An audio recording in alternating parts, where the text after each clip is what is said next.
You ever worry your camera on your phone is watching you all the time? Yes. Well, you're not alone. Obviously, Snowden told you all about it. You got cameras there. He didn't even use a smartphone, if you recall. You got all these cameras looking at you all the time. I mean, I don't know what you're doing. I mean, maybe it's looking up your nose half the time because I don't know what you're up to. But we got this news story. It's the hottest story, actually, on thenextweb.com. They have a popular list. This is the most popular story. And it's specific to iPhones. Facebook for iPhone, the app, is secretly using your iPhone's camera as you scroll your feed. Just checking you out, Will. Just looking at your little micro reactions. What does he like? What doesn't he like? Let's give him more of that. Show him some of these ads real quick. Couple of clicks real quick. Guy like you, Will. Yes. Scroll in the feed. My face twitches. All those little isms. Yeah, that's what they're looking for. Oh, yeah. Okay, for the record, I should be clear right now. Obviously, that is one heck of a headline, right? You know I'm a fan of headlines. So that's one heck of a headline. But you dive into it, and it turns out this guy uncovered this bug. And he posted it on Twitter. His name is Joshua Maddox. Found a Facebook security and privacy issue. When the app is open, it actively uses the camera. I found a bug in the app that lets you see the camera open behind your feed. Note that I had the camera pointed at the carpet. That's interesting. So it's the rear camera. It's not the front camera that gets enabled here. So this guy within this video posted to Twitter. It's got 80,000 views now. Oh, it's going up fast. 83,000 on Will's refresh over there. In this video, he is kind of moving around the app, scrolling the feed, clicks on something, and then as he drags a little bit towards the left-hand side of his phone screen, you can see the camera is activated but slightly hidden. It's very strange. It definitely looks like a bug to me, but of course, Facebook, this company that people are already somewhat skeptical about when it comes to privacy, it's just not a good look for them. And it gets people questioning their permissions in general on their device. How many apps do you want to grant all this access to, including the camera? Now, of course, Facebook, it wants to do everything for you. It wants you to chat. It wants you to conference. It wants you to scroll the feed. It wants you to live life on Facebook instead of, well, your life, the real one. Yeah. No, forget that. There's no. Just come home to Facebook. Yeah. There's no revenue for them in real life. Just park your car there. Although I think they were thinking about it at one time. Facebook Places. They're trying to figure out real life too. They'll get you there. They bought Oculus. Who knows what they want to do? Yeah. Who knows what they want to do? Anyhow, this is concerning nonetheless. It's only affecting iPhone owners. So they're telling iPhone owners to beware and to possibly, in the meantime, so long as this bug exists, go into your Facebook app settings and eliminate the privilege, the permission for Facebook to use the camera at all, unless I guess you absolutely need to be using your camera within Facebook, though I'm pretty sure you probably don't have to. The problem becomes evident due to a bug that shows the camera feed in a tiny sliver on the left side of your screen. If you want to aim to replicate this yourself, when you open a photo in the app and swipe down. So if you click on a photo inside of your feed and you kind of hold it there, you can see that's when the bug happens. And this is a big app. Can you imagine the install base of Facebook for iPhone? Will? Couple of people or what? 5 or 6? Yeah. Yeah, a couple of people. Quite a few. I didn't start the thing here. What a disaster. Anyhow, so obviously it's not a good look. I think they're going to fix it. I think it's just a bug. I don't think we need to go deep on the conspiracy side, though Snowden, he's looking at this. Snowden's like, of course. Yeah, he's like, of course. He's like, what do you mean? Even if you don't see it, it's there. Yeah. Invisible surveillance everywhere. But I know you and you know me. We're not putting our phones down. Not right now. Not completely. So in the meantime, you can wrap yourself up in the warm, cozy blanket that is your ability to manipulate the permissions on your iPhone, and you could just take that one away for the time being. Maddox adds that he found the same issue on 5 iPhone devices running iOS 13.2.2, and he couldn't reproduce the issue on iOS 12. So if you're on an old version of iOS, you might not have to go to those drastic measures. But in the meantime, go ahead and do so. Of course, we got Zuckerberg under pressure from all kinds of directions, and now just one more. He's in the office. He thought today was going to sip his coffee. Yeah. He thought today was just going to be such a nice day. Yeah. Where is he? He's in San Francisco, wherever he is. Yeah. Mountain View, Palo Alto. He's in that region. Mm-hmm. Everything's perfect in that region. You ever been to that region, Will? No, I haven't. I would like to go. Yeah, everything's perfect in that region. Is it really? Developers, lunch buffets inside of the giant enterprises. You get the tray. Everybody's happy. They're riding bikes. You're right. There's shuttles moving people around. Everyone's smiling all the time. No one is ever not smiling. You understand? They're programming the world over there. They're in control of your life. That's right. You see that big smile right there? You would have that smile as well if you were in Mountain View. Google's smiling right back at you, right across the street. You got Facebook. Everybody's right there. Apple's over there. Speaking of Apple, Apple Store employee accused of sending himself photos from a customer's phone. Oh, you don't like that one either. We're deep on the privacy today. Oh, I should note, on the last story, it's Facebook's fault more than likely with their new version of the app. Although, actually, if it was just Facebook's fault, then why wouldn't it happen on iOS 12? Who knows? Whatever. They both need to fix it. They need to figure it out. Anyhow, in this story, it's obviously malicious. It is not up for discussion. This is an actual Apple Store employee who has since been fired for taking his liberties, beyond his liberties, for acting in a criminal fashion, in fact, with a private customer's phone, Will. So here's what he did.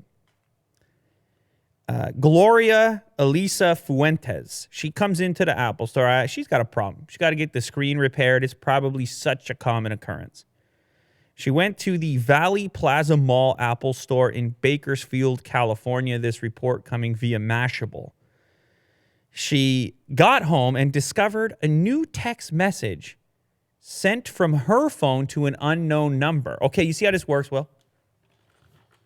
She's looking at her text outbox. Which texts have been sent out. Yeah. And she notices some images, or an image has been sent to an unknown number. And she sees that in the message, in the iMessage. Works well for photos, iMessage. People love it. And that photo is all caps, extremely personal. It was captioned that? Now, I know you're familiar with this because your phone is full of extremely personal pictures. I know. All the time. Yeah. Otis. full of wholesome pictures of Otis, but they're personal, all right? They're not for everyone. Well, in her case, it appears they absolutely were personal. She goes on to state, one of my extremely personal pictures that I took for my boyfriend. Yikes. And she puts this huge message out there. Not happy, very upset. There's an angry face. There are caps all over the place. Feeling broken. I mean, I'm not trying to even make a joke about it because it's rough. It's not cool at all. Now, I'm sure the individual that did this probably didn't, I mean, I'm speculating right now, but probably didn't fully process the magnitude of what they were partaking in, you know? I don't know. Or maybe they did. Maybe they're just a straight malicious, evil individual. But you know the type of people that have this job at the Genius Bar. Oftentimes they might be young. They might think that nobody's going to find out or something like that. I'm not trying to defend this guy either, because I personally would not do that. That's not an upstanding thing to do. Yeah. I mean, you come from a repair shop. Yeah. Right. So you have experience with it. Dude. Like owning that personal information. I have stories about this, which I'm not going to go into right now. Okay. I have stories where you actually go to work on a laptop and the background, the wallpaper is extremely personal. And you just, why did you hand this to me? You know I'm going to look at that. It's crazy. But people, they really are entrusting you when they hand over that device. It's a lot of personal info. And the curious part, or the interesting part here is Apple, they make such a pitch about the privacy aspect, all the new commercials with the lock and the rest of it. So they are not happy about this. They moved to fire this individual immediately. And Gloria, she went to the police department and is actually pending charges. So this is no joke. If you are someone who works in this, if you're in this line of work, act professional, right? Have some pride in what you're doing. Act professional. Yeah. Don't have a power trip. What are you going to have? You have a laugh with your buddies? What are you going to, is that? It's not cool. I don't like it. So, and I suppose the message on the flip side, on the other side of the conversation, is just handing these things over to complete strangers just because they got the T-shirt on. It's weird what happens. You walk into a premises like this and it all seems so professional. The geniuses, I don't know if they call them geniuses anymore, associates, whatever they call them. And it seems very professional, and they ask you to unlock your phone. Now, apparently in her case, she says the mistake she made, or at least when she knew things could have gone sideways, he took the device out of her line of sight, took the device back into the back of the premises. We might have to get to a place in which this work takes place right in front of you, like the difference between an open kitchen restaurant. You know, you go to a restaurant and the kitchen is, you look at it from your seat. Right. Full transparency. I got to say, I don't mind it. Yeah. I don't mind to see the kitchen. It doesn't bother me. I like it, I think. You see the process. Or the Japanese style with they just put the grill right there. Right. They just put the grill right there. It's interesting. You see how they cook it. It is and entertaining too. Yeah. So maybe that's the thing. You know what, Apple? Replace my screen right here. Right in front of me. Like what are those? That's teppanyaki. What are those restaurants? Yeah, I want Teppanyaki Apple Store style. teppanyaki screen replacement with some tricks involved. Ta ta ta ta ta. Foom. Screen does the flip, lands on, and then the creepy dude doesn't take the phone to the back and starts scrolling. Yeah. She said it's a super old photo. He would have had to scroll for a while to find it. Oh. Come on, dude. Come on. Now the thing is, well, I'm going to say to the dude, if he ends up watching the thing, your life is not over. You screwed up. It's stupid. Don't do it. Not a good move. All the rest of it. You can make amends, change your behavior. Even something like this you can learn from. He's not going to go to prison for life. Mm-hmm. He's going to be punished in some way, obviously. He lost his job, obviously. But don't go deeper down the rabbit hole. Don't do that. Just man up. Fix your stuff. Apologize. I don't know. Do as much as you can do. And as far as Gloria goes, I'm sorry that happened to you. That's unfortunate. You got these photos getting passed around. It's a real invasion feeling. Mm-hmm. It's a real invasion feeling. Violated. Yeah, it's a real invasion type of feeling. So, but I gotta say, man, if I'm gonna hand my stuff over, this is just me. Now maybe I'm going full Snowden on it, but if I'm gonna hand my stuff over, yeah, I'm considering what's on there. Of course. You know, not that I don't have the personal photo thing. Right. But just in general, Maybe I'm skeptical. Maybe that's a tough way to live. But in reality, that's the reality in reality. That's how it goes sometimes. But anyway. Get it together, guys out there. Just get it together, Get it together, keep it together. Be cool. Could Google's quantum computer mine 3 million Bitcoin in 2 seconds? Wait, what? 2 seconds? 3 million Bitcoin. Wait, what's Bitcoin worth right now? Will, quick maths. 3 million Bitcoin. What's the value on that? USD? A couple of dollars for sure. 10 or 20. You could buy lunch a couple times. Right now it's at $8,700 US. That's closer to 88. Let's do 8,800 times 3 million. Here we go. Ladies, this is riveting stuff right here. Oh, come on, read that, Will. 264 and a bunch of zeros.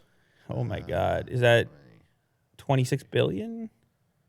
I don't know. 1, 2, 3, 1, 2, 3. Yeah, 26 billion. 26.4 billion. Yeah.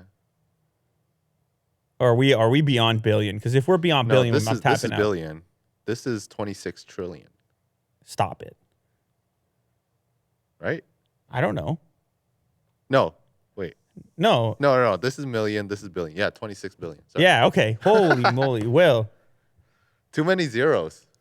You're our resident expert on this. Hey. And you're throwing us for a loop here. Yeah. Well, and that was a test. The universe is a loop, so you're throwing us for a loop.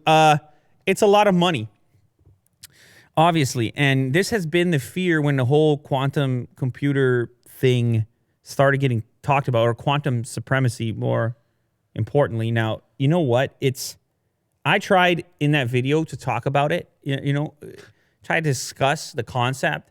Yeah. It's so advanced, and there's levels to it to comprehend the power harnessed in something like this. So much so, this conversation has emerged about what are the actual capabilities of this quantum computing in the form of this quantum supremacy, which Google has stated they have achieved.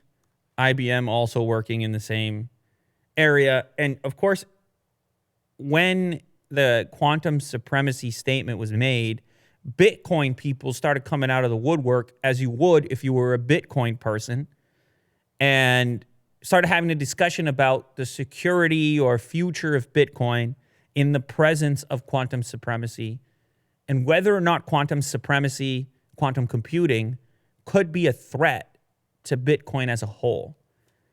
And so this particular article, Crypto Globe, quantum computing is typically feared due to its potential to render Bitcoin obsolete by cracking its cryptography. That was the initial conversation. It was a simple way to attack the concept.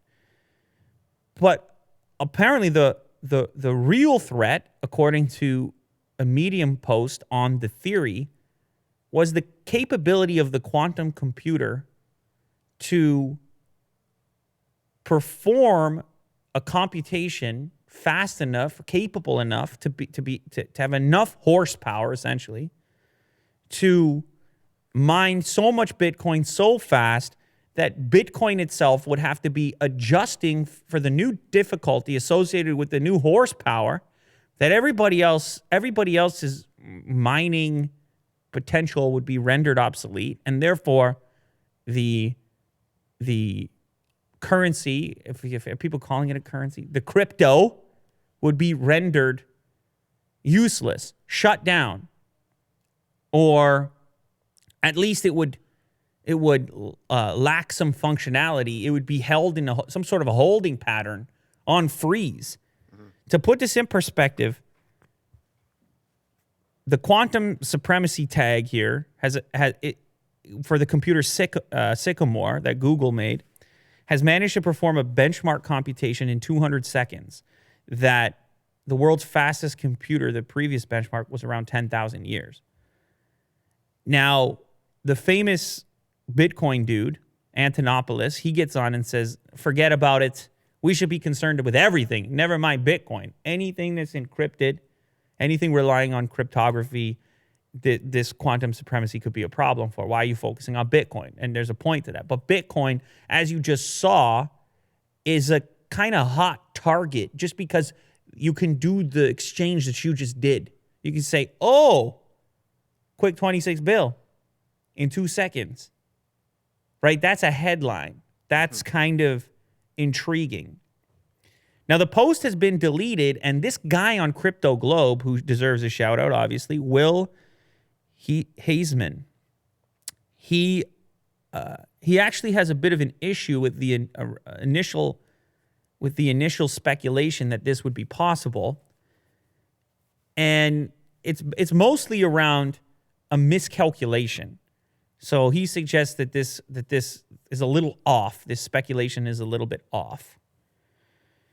So he says the omission here, the post fails to include the difficult readjustment which occurs every 2016 blocks. If a quantum computer did manage to mine all 2016 blocks, the network would simply adjust the difficulty, bottlenecking Sycamore's further attempts. So that's the way Bitcoin works, right? Mining the coins gets more difficult as they get mined. Still, hang on, this is the key part. Still, in reality, the likelihood of Bitcoin network being able to produce a difficulty setting of this level is improbable. In other words, the network itself can't create a problem difficult enough to supply to the Sycamore system. Right. This would be like a boxing match. And it's like Mike Tyson versus you in his prime. And you're Bitcoin. Right. And you're like, I'm ready. I'll step in the cage. Mm-hmm. And then it's Mike Tyson across, and you're like, wait a second. I'm getting knocked out. Absolutely. And then I somehow try to get better. Yeah, you do. You got like a year. You got like a training camp. You got a year. Yeah. You're getting nowhere. You get knocked. Mike Tyson is prime. I get worse. You probably get worse. But yeah. Anyway, so this guy who was skeptical of the original article and appears to be an expert in the space, he goes on to state, nevertheless, the author is right in a sense. Any attempt from a quantum computer to mine BTC could credibly result in the denigration of the network. This is because a difficulty level set to match a quantum computer would make it so that any other more powerful machine would be able to compete to mine the remaining BTC. That is, as long as the original attempt didn't wholly ravage the network in the first place. So in other words, it would just be a network of quantum computer competition. Yeah. If the network could even deal with it. Can't Bitcoin's network be on a quantum computer? Come on, Will. We can't. Is that too much? What does this show look like to you? CryptoGlobe.com? Yeah, I'm just wondering, like, if it's an algorithm. No, like because it's distributed. Bitcoin, the blockchain, it's across all types of systems. Yeah. Right? It's not centralized. Yeah. This thing is just moving too quick. It doesn't matter. Your garbage old network. Garbage nodes on the network.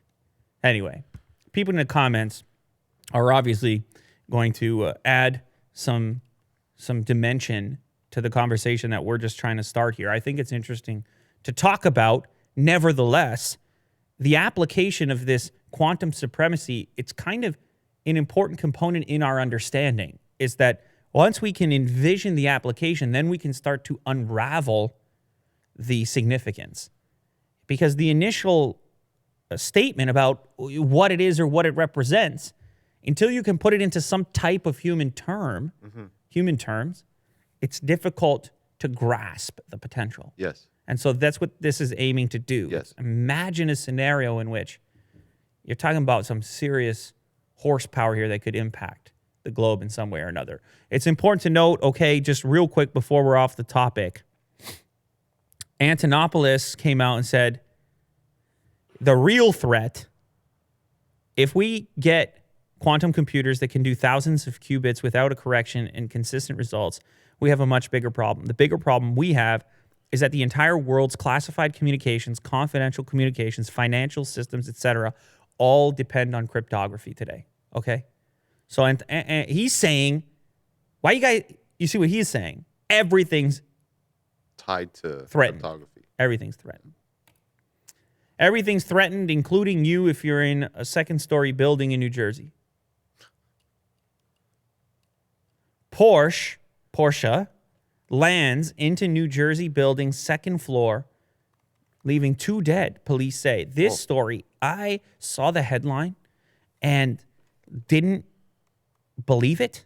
I believed it, but I had to look into it just because of how crazy of a headline that is. Second-story window. Then I saw the picture, and 2 people were killed in New Jersey early Sunday when a Porsche launched into the air and smashed into the second story of a commercial building.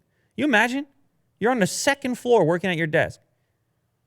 Car comes flying through the window. The sports car, a 2010 Boxster convertible, was traveling at a high rate of speed when the driver lost control, hit a center median, and struck an embankment that sent it smashing through the building. Second floor.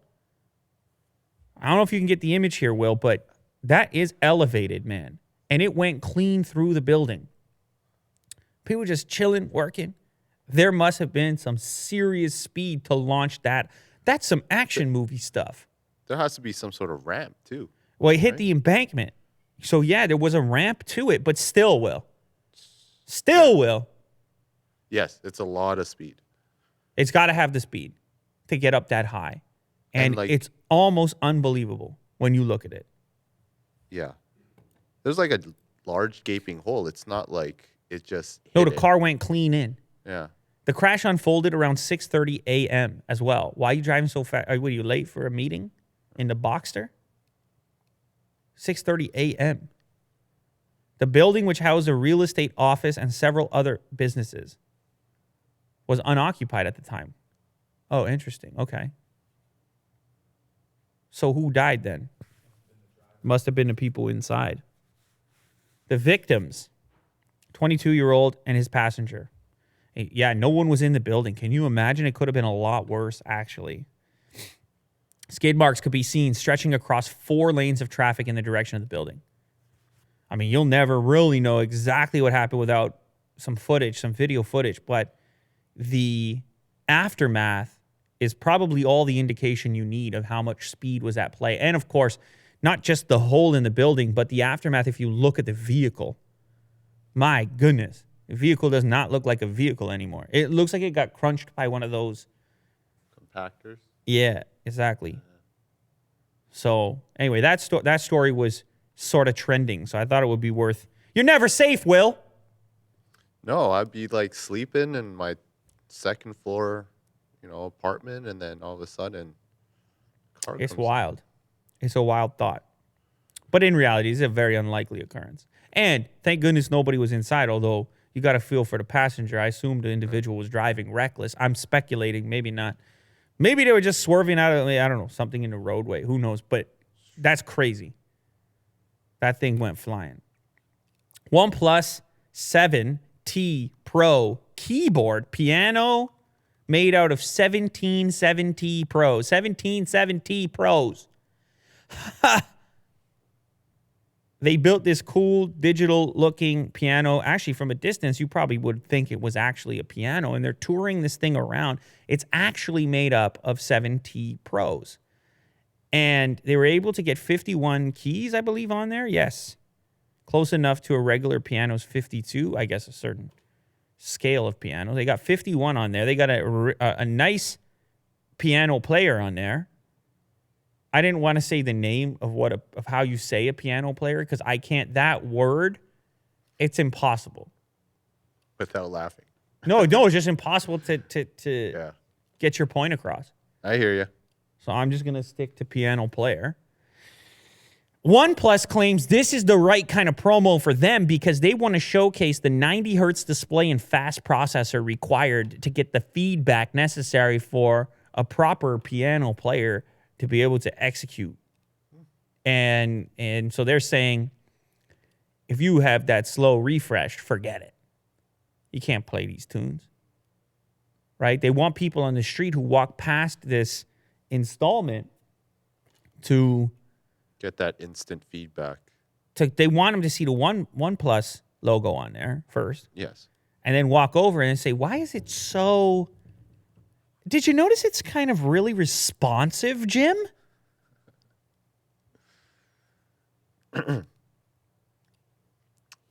Then they go and they order it. You see how that works, Will? Yeah. Makes sense. Did you notice how responsive it is? I mean, it's a great ad.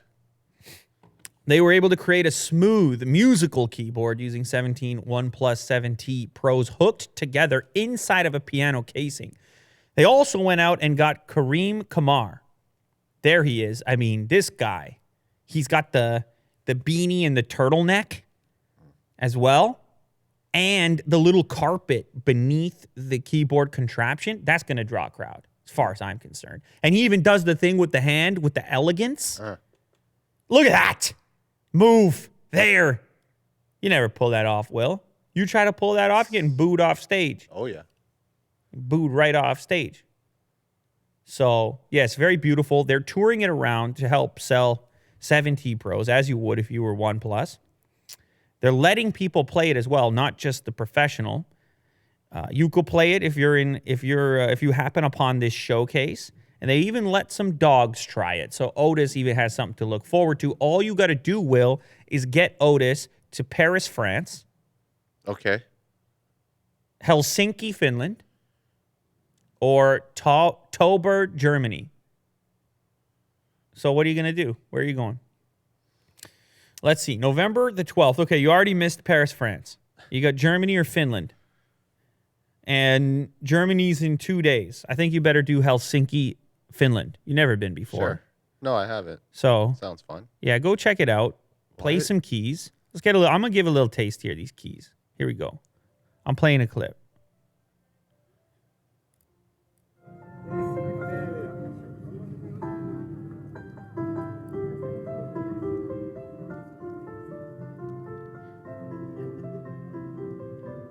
Okay, very nice. Obviously, the dude wishes he was on the real deal. He wants the Steinway keys. Mm-hmm. You don't know about Steinway, Will? The piano brand, right? Hey, man, take it easy. That's all I know. Really. Dropping knowledge over here. You can spend a lot of money on those classic type things. Mm-hmm. You can spend a few dollars over there. World's largest Starbucks set to open in Chicago on Friday. This thing looks bananas. Now, you probably will, guy like you, you've probably already seen some of these mega Starbucks. I'm guessing. Yes. Have you seen, which one did you see? Because there's a few of them now. Gosh, I know there's one in, I believe, was it in China or Shanghai or something? In Japan. Massive. In Japan. In Japan, yes. Whoa. Jeez. One of the Eastern countries, but yeah. You almost knocked me out there. It was the Mike Tyson thing from earlier. You swung right across with that. The force. Yeah, I was worried. Yeah, they opened one of these giant things. People don't understand. I'm saying it's not, you can't just imagine a large Starbucks. You're talking about an entire street corner. 43,000 square feet is the one they're going to open in Chicago. And some of the other ones have been kind of similar. This one is 1, 2, 3, 4 stories and a rooftop patio. Wow. And it's not just a Starbucks. It's a roastery. It's a bakery. The 4-story, 43,000 square foot coffee house will be located on the city's magnificent mile in Chicago at the intersection of Michigan Avenue and Erie Street. Which, by the way, Michigan Avenue was the site of one of my best stories that I can possibly tell. Huh. But I'm not going to tell you today. It's a cliffhanger. Why not? It's a cliffhanger. One day I'm going to tell the whole story. Right. It's a cliffhanger. It has to do with the Apple Store on Michigan Avenue, Magnificent Mile, where you can smell the popcorn. People know what I'm talking about. Chicago people know what I'm talking about. Okay? One day we're going to get to it. All right. It will feature multiple brewing methods, fresh baking on site, and a new menu of coffees and mixology. You get all kinds of combinations over there. Will you sit on that patio up top, guy like you? It's a lab. Chemistry. I wonder if you could bring Otis in there, or he has to stay outside. I'm sure there's a floor for that. Otis floor. This Starbucks location will be the 5th of its kind with other roasteries. That's what they're calling these mega things, roasteries. They got one in Milan. You see how I said Milan? Milan, not Milan. Didn't you say Milan? I don't know what I said. I was in between. I was halfway between on and an. Milan. Milan. Milan. That sounds right. It's my lawn. Get off it. Well, you're supposed to keep this thing in check. All right? You're not supposed to get fixated on the name of Italian cities. New York, Seattle, Shanghai, and Tokyo. So the Tokyo one is... Oh, Shanghai as well. Who knows what Will's looking at? See? No one knows what Will's looking at in his spare time, but he's checking out the roasteries. Starbucks Reserve. You're going to spend a few bucks if you go there. Will, if you took a trip to visit this world's largest Starbucks, how much would you expect to spend on your trip? You can't just get a coffee and that's it. $1,000. Oh, stop it. Minimum. No. It's $50. Yeah. I would have to get the top of the top. You would try the top of the line. Yes. Roasted. Just roasted. Get a couple gifts. It probably smells all right in there. Oh, yeah. You're a big smells guy. I'm a big smell guy. Yeah. This freshly roasted coffee beans? What, you tell me you don't like that smell? Man, wake up in the morning. It's like a warm hug. I don't even wake up without that smell. Yeah. Never happened. Yeah. I never woke up without that. Since I was 4 years old. In Milan. Anyway, I'm excited. I don't know. Maybe I got to make the trip. I'm going to check it out. I've never seen one of these. I've never been to one. And this one's the biggest. So Chicago, here I come. This AI knows when you'll die. And its creators don't know how. How's that make you feel, Will? Not good. Yeah, you're worried. Let me ask you this, the philosophical question. If you could know right now when you would die and what it would look like, do you want to know or not know? No. Why not? You couldn't live properly after that? Yeah, you can't. You'll be counting down the days. Yeah, maybe you live right after that. Oh, we got Jack's attention with that one. He's all freaking out over there. He's puffing his cheeks. There he is. I saw his cheeks get puffed out. He took his face off the computer. He had to exhale. If you remind Jack he's going to die, it's a full stress fest. Ears just perk Yeah, up. he can't handle it. So actually, this is a lot more specific than it sounds. Researchers from Pennsylvania healthcare provider have trained an AI to predict which patients are at higher risk of dying within the next year. So very practical application. This story via futurism.com. It's one of Will's favorite sites, so shout out to them. It's always something cool. They fed the AI 1.77 million electrocardiogram logs measured in voltage over time. They gave it 400 patients worth of data, and the thing was incredibly capable of looking at that data and predicting who was going to die in the next year. Even people who didn't showcase any particular major issue in the short term. Next time I see them, out. The results were impressive and a little scary. The AI model performed better than existing methods, according to the researchers. Oh. The AI was smarter than any doctor. Yeah. You imagine the future of heading to the hospital? AI scan. They're like, yeah, you're dead. They're like, you know what? You already screwed it up. Yeah. So they send you out. They send you out to the hospital. Like, you want to spend the next 4 months in here, or you want to go find a sailboat? You're asking me. No, I don't know. I've never been on a sailboat. Seemed like a lot of work. Really? Seemed like a lot of work. You know, you're adjusting the sail, and the wind is involved. Port side. You got sailing. Yeah. Although I feel like I could. I think you could. I could get into it. I could get into it. Later in life, I'll get the boat shoes. Sailing away. Later in life. Majestically. Boat shoes. Captain's hat. You never know. Captain Luke. Some people really get into it, but what am I doing? I'm on water all the time now?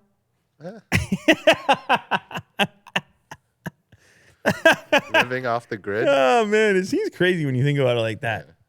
I'm going to be out on the water for the next 3 months. All right.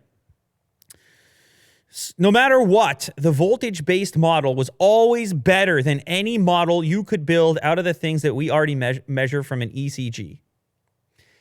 You're going to just be wearing sensors, Will, walking around in your life. The timer that you're worried about, your medical, biological clock, you're going to have to stare it straight in the face eventually. Give it enough years. Well, why do I have to? No, you got to do it. Why do I have to look at it? You're going to have this What on if right on your I, wrist, and they're going to call you an idiot if you don't. They're going to say, what's the matter with you? You can't plan properly if you don't know. Like an insurance policy. You can't plan. How you know? Yeah. What are you going to, how are you going to map things out if you had that information? It's going to be too hard not to. You're going to be an outcast. They say, you don't know what your future looks like? What, are you crazy? Would you want to know? No, I'm just saying it'll get to a point where it really won't be a choice or option, like all technological advancements. Yeah. That's like saying, has a smartphone made us better or worse as humans? You see? Well, it doesn't matter. It's a moot point, as they say, because it just is. And this right here, I can smell it from a mile away like the fresh roast at the Starbucks roastery. Advancement, convenience, intelligence, that's just the way we go as a species. I don't know what we're doing here. I don't know what we're making. But when we get this type of advancement, we pay attention. And that stuff starts to roll out. Like those robots you were looking at earlier, jumping around, frolicking. We'll give a little dose of a frolicking robot. A lot of people signed up for that when they clicked on this. So they might as well get it. No, not him. That's not cute. Not that guy. The backflipping cheetah. That's the one right there, yeah. But I like it when there's a whole group of them. All of a sudden, a personality goes through the roof. And you just imagine a future in which, well, there's just a handful of us standing around. And a boatload of those guys. Look at them. What are they playing? Soccer? Mini cheetahs. Look at those guys. They're friendly, right, Will? They'll take care of you. Questionable. They'll lift you up the stairs when you're old and decrepit. No, they won't. I was telling you, this looks exactly like the Black Mirror episode. They'll dance on your grave. That's what they'll do. All of them. Look at. Look at, they're dancing on your grave right now. Will's there. Will's there. Loser. Kicking the soccer ball. Loser. Human.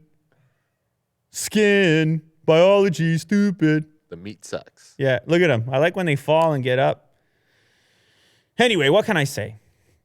It's pretty cool. I think it's pretty cool tech anyways. The real issue in this particular case is that since they can't explain it, they have tremendous difficulty, these researchers, in using it, the data. Because imagine, you need to feel really strongly that the prediction is accurate to put a person on a plan to deal with it. You can't just say, well, the AI says it, so, I mean, maybe you can. Maybe certain patients would go for it, but it's so fringe and so new. It's tough to figure out what level of confidence you should have. Can it be wrong? What's the margin for error? And all the rest of it. That's the thing about these types of advancements. But to me, it seems inevitable that we're going to get closer and closer to this point of feeding our biological data into these algorithmic systems. They'll look at the DNA, they'll look at the vitals, and they'll tell you better than you know what's actually up. All right, so get ready for it, whether you like it or not. Jack can puff his cheeks all he wants. It ain't going to save him. And it's delivered in a really sterile, robotic voice. Yeah. Not even human. It's like 14 years, 7 months, 3 weeks, 2 days, 6 hours, 7 minutes, 12 seconds. Might as well be Hal. Willie do expires. And you're just like, all right, welp, it's been a time. What a time. It has been. Right now, we're all on the clock, believe it or not, whether we know it or not. And for that, I'm appreciative that everyone who's here decided to spend their clock on this, including you, Willie Do, and Kirk, and Jack. So there you have it. That's a wrap. Oh, shout out Don Cherry.